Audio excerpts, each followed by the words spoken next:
gente! Como eu havia prometido para vocês, eu fiz uma aula, uma revisãozona aqui de tudo que a gente viu nesse bimestre, pra gente dar uma pincelada e dar uma revisada aí nesses assuntos que foram tão legais sobre o nosso corpo humano. Bom, a gente começou, falando lá sobre os níveis de organização do corpo. A gente viu que tudo que é matéria tem átomo, A junção dos átomos forma as moléculas. E aí a gente viu que tem uma estrutura, que são as células, que são unidades estruturais e funcionais de todos os seres vivos. E vão ser as células que vão distinguir um ser vivo daquilo que não é vivo. Tá? Então, se tem célula, é uma célula, são milhares de células, são poucas células, enfim, tem célula, é ser vivo, ok? A gente viu também que um conjunto de células com a mesma forma e com a mesma função vão formar os nossos tecidos, Um conjunto de tecidos que interagem para realizar suas funções vão formar os nossos órgãos. Um conjunto de órgãos vai formar os nossos sistemas, que são vários, e um conjunto de sistemas vai formar o organismo, Esse organismo pode ser um ser humano, pode ser um cachorro, pode ser uma planta, tá? É só para vocês entenderem como que funciona esse nível de organização aí dos seres vivos. Bom, células. A gente viu que existem dois tipos de células, As procariontes e as eucariontes. As procariontes vão ser células menos complexas, Elas não vão ter ali organelas e o material genético ele vai ficar solto no citoplasma. Já as células eucariontes, elas possuem esse material genético dentro de um núcleo, que é uma organela, e ela tem várias outras organelas que vão atuar no funcionamento dessa célula, como se fossem os funcionários da célula. Cada uma tem a sua função, uma produz energia, outra produz proteína, outra regula a entrada, enfim. Várias organelas organizando aí o funcionamento dessa célula. Nós, seres humanos, por exemplo, somos organismos pluricelulares, Nós temos muitas células e as nossas células são células eucariontes, tá? Todas aí organizadas com as nossas organelas. Bom, vimos também que existe diferença entre célula animal e célula vegetal. A principal diferença entre as duas é a parede celular, que vai estar presente apenas na célula vegetal, para deixar essa célula mais rígida. E os cloroplastos. Os cloroplastos eles vão ser responsáveis ali para fazer a fotossíntese da planta. Então, o ser humano, animal, não faz fotossíntese. Por isso que a gente não tem cloroplasto. Então, a principal diferença entre célula animal e vegetal é a parede celular e os cloroplastos. Vão ter outras estruturas? Sim, mas a principal são essas duas diferenças aqui. Bom, existem vários tipos de células no nosso corpo, tá? O nosso corpo ele possui cerca de 200 tipos de células diferentes. As formas, elas variam de acordo com as funções. A gente vai ter célula que transporta nutriente, que transporta oxigênio. A gente vai ter célula reprodutiva. A gente vai ter célula que vai transportar impulso nervoso. Enfim, diversos tipos de célula, cada uma com a sua função. Níveis de organização do corpo humano. Então, a gente viu lá que, em primeiro lugar, a gente tem as células. Um conjunto de células vai formar os tecidos. Tecidos. Os tecidos são formados por conjunto de células com as mesmas características, Especializadas em realizar determinada função, mais outras substâncias, tá? Os diversos tipos de tecidos são diferentes entre si, tá? E eles vão se diferenciar basicamente pela composição, pela cor, pela resistência e pela consistência. Vai ter tecido mais forte, mais fraco, mais maleável, mais rígido, tá bom? E os tecidos eles são classificados em 4 grandes grupos: epitelial, nervoso, muscular e conjuntivo. O epitelial ele vai ser responsável ali pelo revestimento e proteção. Nervoso vai captar informações do meio externo e do próprio corpo e levar lá para o nosso sistema nervoso. Muscular vai ser responsável pelos movimentos voluntários e involuntários do nosso corpo. E o conjuntivo, ele vai ter a função de unir células e órgãos para dar um suporte às diferentes partes do corpo. Sendo que o tecido conjuntivo, ele vai ser subdividido ali em 4 tipos. A gente vai ter o adiposo, que são as células de gordura, o cartilaginoso, que são as cartilagens espalhadas pelo nosso corpo, o ósseo, né, que é o tecido que faz parte do nosso esqueleto, e o sanguíneo, que é o nosso sangue aí que fica percorrendo todo o nosso corpo com as nossas hemácias, leucócitos e plaquetas. Bom, vamos lá. Primeiro, células. Um conjunto de células forma os tecidos. Um conjunto de tecidos vai formar os nossos órgãos. E um conjunto de órgãos vai formar os nossos sistemas. Juntou todos os sistemas, tudo funcionando direitinho, forma um organismo. A gente viu que o nosso corpo tem vários sistemas, né? A gente vai ter ali o sistema digestivo, responsável pela digestão e pela absorção de nutrientes, sistema muscular responsável pelos movimentos corporais, o tegumentar que vai revestir e proteger o nosso corpo, linfático que vai atuar no sistema imunológico, tá? Auxiliando aí na defesa do organismo. Sistema endócrino, ele vai ser o responsável pela produção e pela secreção dos hormônios que controlam todas as reações do nosso corpo. Sistema nervoso é o centro de controle, né, que vai processar as informações do ambiente e controlar as respostas que a gente vai dar para essas informações. Sistema esquelético, ele é responsável pela sustentação, pela formação, pela proteção e pelo deslocamento do corpo lá junto com o sistema muscular e o sistema nervoso. Sistemas reprodutores masculino e feminino, eles são responsáveis pela produção das células sexuais, tá? E pela reprodução. Sistema respiratório, responsável pelas trocas gasosas entre o sangue e o ar. Urinário, ele participa da eliminação dos resíduos do nosso corpo. E o cardiovascular, ele vai transportar substâncias pelo nosso corpo, vai transportar oxigênio e nutriente pelo nosso corpo. A gente viu que esses sistemas, eles funcionam de forma integrada, tá? Por isso que eles funcionam perfeitamente, é como se fosse uma máquina mesmo. Então, se um sistema não está funcionando de maneira correta, ele vai afetar no equilíbrio interno do corpo, tá? E vai prejudicar todos os outros sistemas. A gente viu que esses sistemas também precisam de energia para funcionar, e essa energia a gente obtém através do oxigênio que a gente tira do ar atmosférico e dos nutrientes que a gente tira da nossa alimentação. Então, todos os sistemas estão interligados, estão funcionando de forma integral. E aí, aqui, mais uma vez, para vocês gravarem os níveis de organização do corpo humano, dos seres vivos, né? Aí, célula, um conjunto de células forma os tecidos, conjunto de tecidos vai formar os órgãos, conjunto de órgãos, os sistemas, e um conjunto de sistemas vai formar um organismo. Ok. Aí a gente falou também sobre o sistema nervoso, né, que é o bam-bam-bam, o centro de controle aí do nosso corpo. O sistema nervoso, ele realiza várias funções de extrema importância, tá, para o perfeito funcionamento do organismo. Ele é responsável por captar, processar e por gerar as respostas diante dos diferentes estímulos que a gente recebe aí no dia a dia. Tá? É devido à presença desse sistema que a gente é capaz de sentir e reagir a diferentes alterações que ocorrem à nossa volta e até mesmo no interior do nosso corpo. Então, tudo que a gente faz, se a gente tem a capacidade de aprender, se a gente tem a capacidade de raciocinar, de memorizar, de andar, de falar, enfim, tudo isso a gente deve ao bom funcionamento do sistema nervoso. As células que compõem esse sistema nervoso, né, que são as responsáveis por receber estímulos tanto do próprio corpo como do ambiente, interpretar essas informações e aí possibilitar a tomada de ação, são os neurônios, tá? São células que estão especializadas em receber e transmitir mensagens.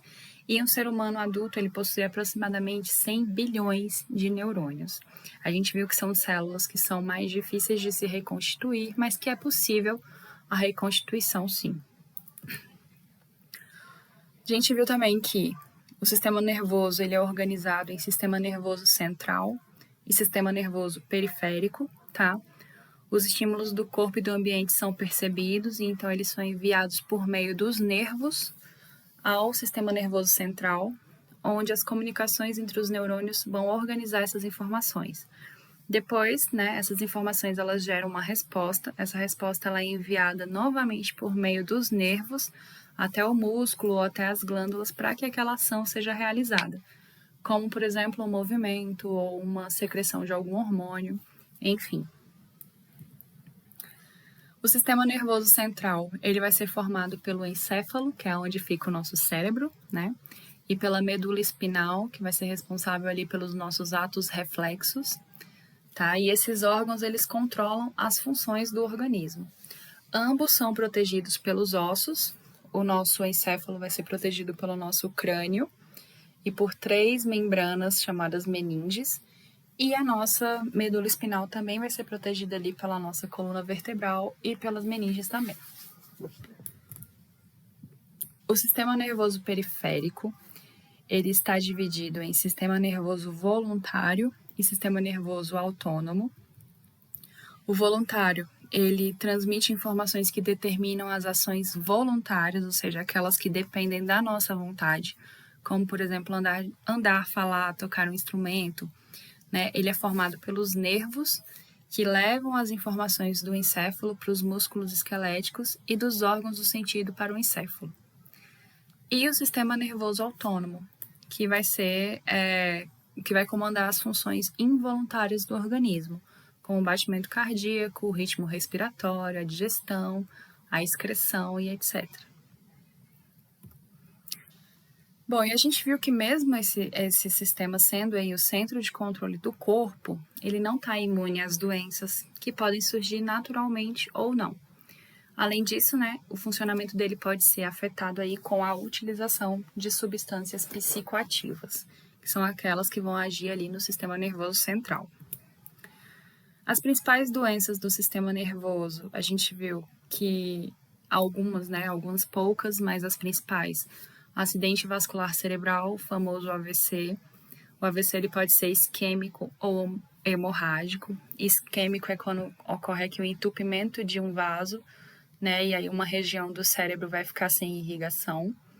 Quando é hemorrágico, ocorre o rompimento de um vaso e aí tem um derrame, né? E essa parte também vai ficar comprometida. A gente também tem a epilepsia, que é aquela doença que causa convulsões nas pessoas. A gente tem o mal de Alzheimer, né? Que é aquela do esquecimento. Doença de Parkinson, que é aquela dos tremores, né? Que ocorre a morte dos neurônios. E a poliomielite ou paralisia infantil, que graças à vacina aí do Zé Gotinha, está atualmente erradicada no mundo. As substâncias psicoativas, também chamadas drogas, elas são toda substância natural ou sintética. Natural é quando vem da natureza, sintética é quando é feita pelo homem, tá?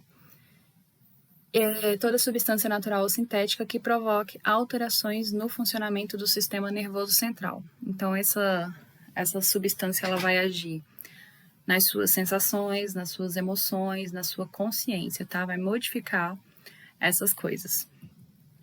As drogas, elas são classificadas em 2 tipos. A gente vai ter as lícitas e as ilícitas. Lícita quer dizer que são aquelas cuja comercialização é permitida por lei, mas não significa que é todo mundo que pode comprar, tá? E as ilícitas são aquelas cuja comercialização é proibida pela justiça. Lícitas, a gente vai ter ali os medicamentos, álcool, tabaco. E ilícitas, a gente vai ter as drogas que são consideradas mais pesadas, que são aquelas que têm um alto grau de dependência, tá?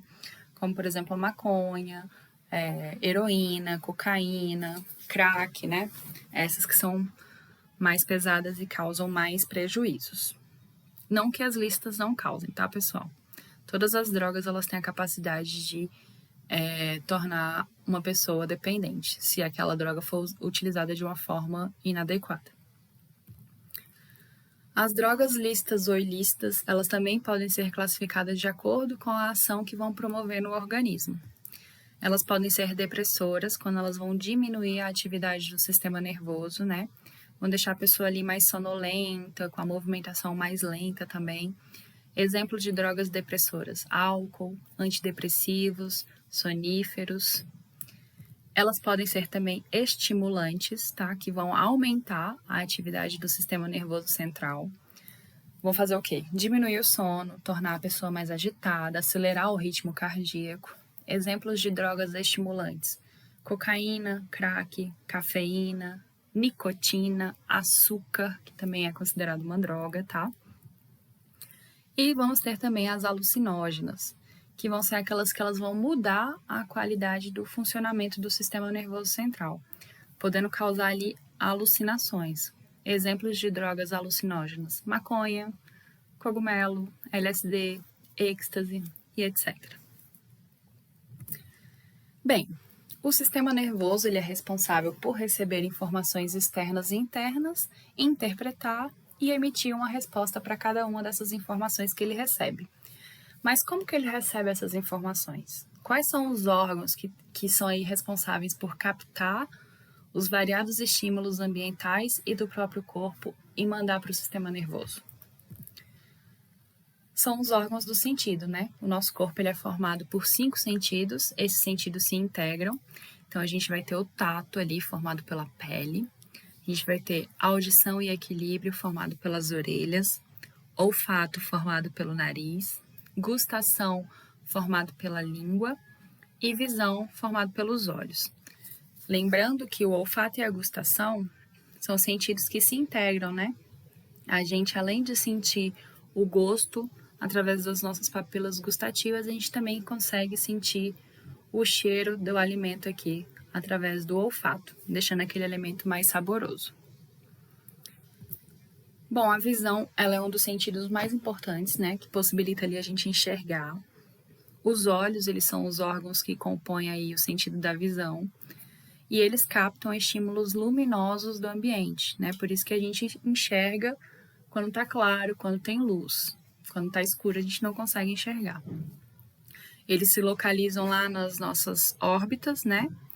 E eles têm várias estruturas de proteção, como as nossas sobrancelhas, supercílio, pálpebras, os cílios, né? Que vão proteger aí os nossos olhos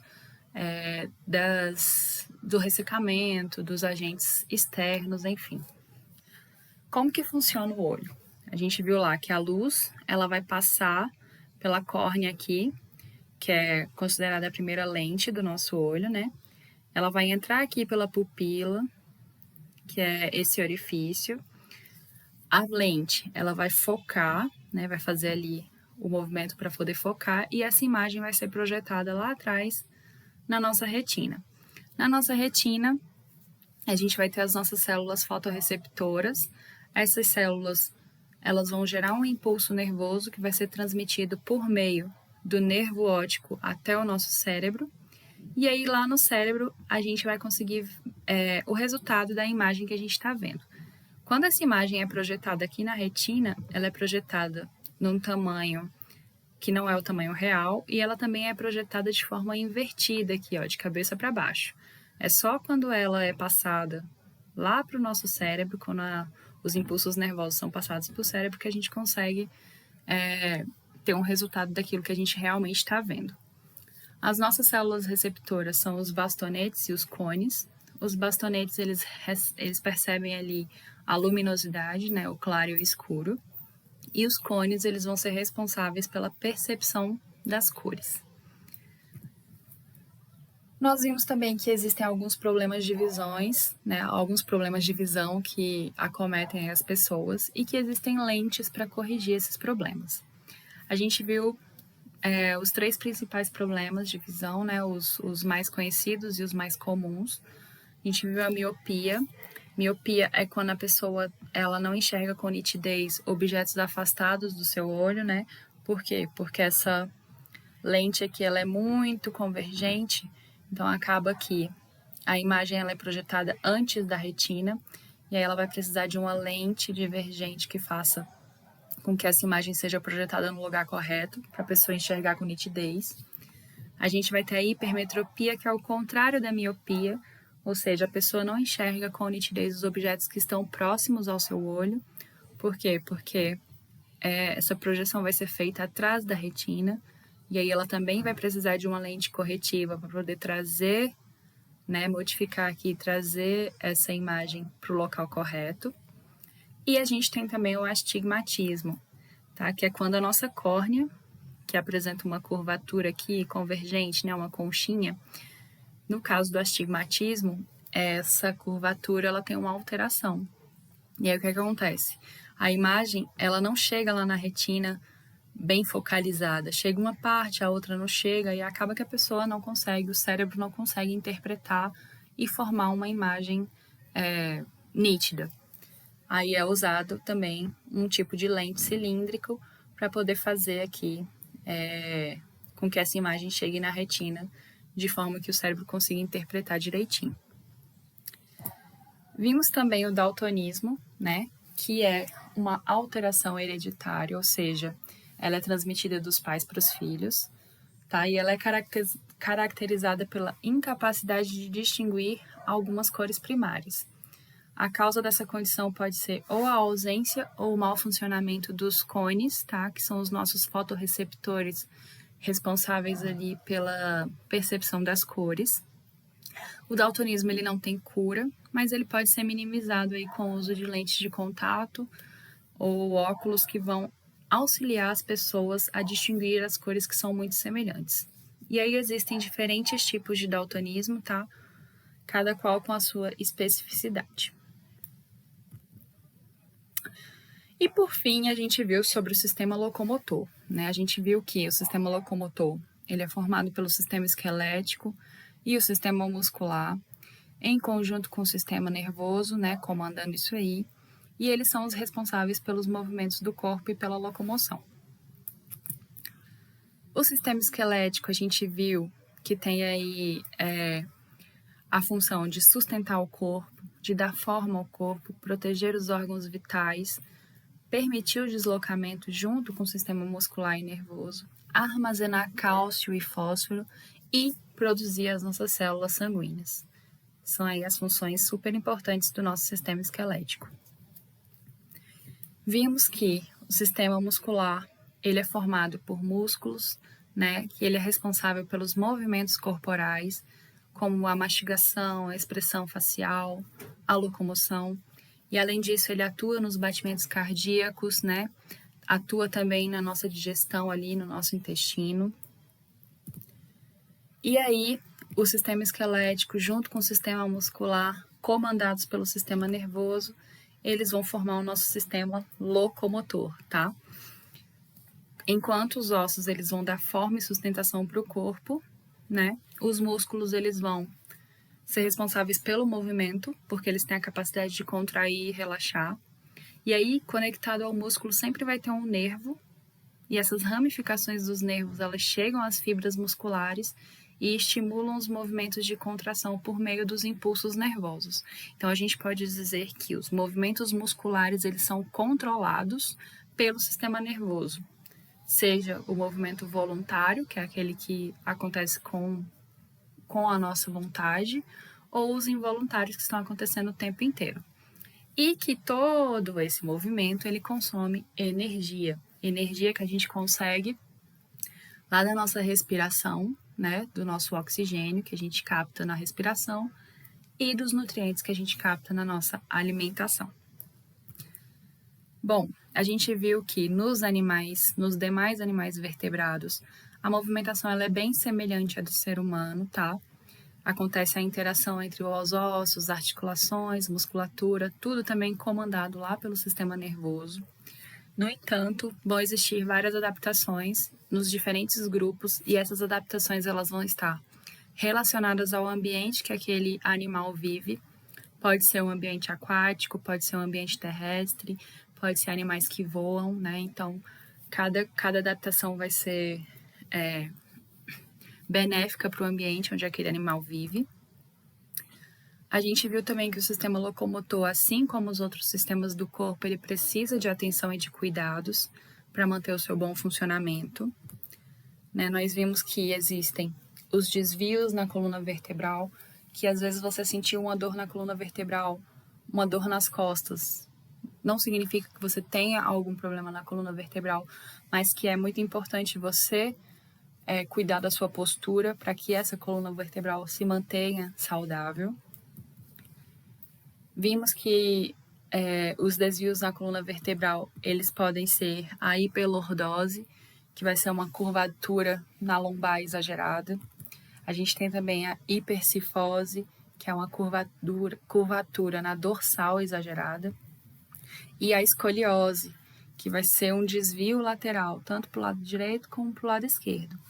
A gente viu que a nossa coluna, quando ela é vista de lado, ela apresenta curvaturas normais, a lordose e a cifose, mas que se essa curvatura for exagerada, ela vai gerar um desconforto e dor naquelas pessoas. Vimos também sobre a hérnia de disco, tá? Que é uma alteração na forma da cartilagem. Essa alteração ela pode ser provocada por pressão ou pelo desgaste das vértebras, tá? E aí vai acontecer um deslocamento da cartilagem, que é a hérnia de disco, e esse problema ele vai ser mais frequente na região da lombar e da cervical. E vimos também que existe a paralisia por lesão na medula espinal, que a medula espinal é super importante ali nos nossos atos reflexos e também para mandar as informações para o nosso encéfalo. E dependendo do local onde essa lesão ocorre, a pessoa ela pode ficar paraplégica, né, quando ela perde ali a movimentação dos membros inferiores, ou ela pode ficar tetraplégica, quando ela perde a movimentação dos 4 membros, tanto superiores como os inferiores. Bom, gente, esse foi o resumão aí do nosso bimestre, né? A gente viu bastante coisa. Conseguimos, né? Mais um bimestre aí que tá se encerrando. Sei que não tá sendo fácil para vocês, não tá sendo fácil para mim. Então, assim, imagino que para vocês esteja sendo muito mais difícil. Mas eu gostaria que vocês soubessem que eu estou muito feliz com as respostas e com a interação de muitos de vocês. Queria dizer que vocês estão sendo, assim, incríveis nesse momento para que a professora não desanime, tá? Tô muito orgulhosa de vocês e tá faltando bem pouquinho, então vamos continuar, não vamos desistir, não vamos deixar essa peteca cair, beleza? Juntos a gente é mais forte, né? Vamos aí pedir, mandar as melhores vibrações aí para as coisas voltarem ao normal, né? E vamos que vamos. Um abraço para vocês. A gente se vê então aí no próximo bimestre com um assunto também bem legal. Abraço, pessoal. Até a próxima.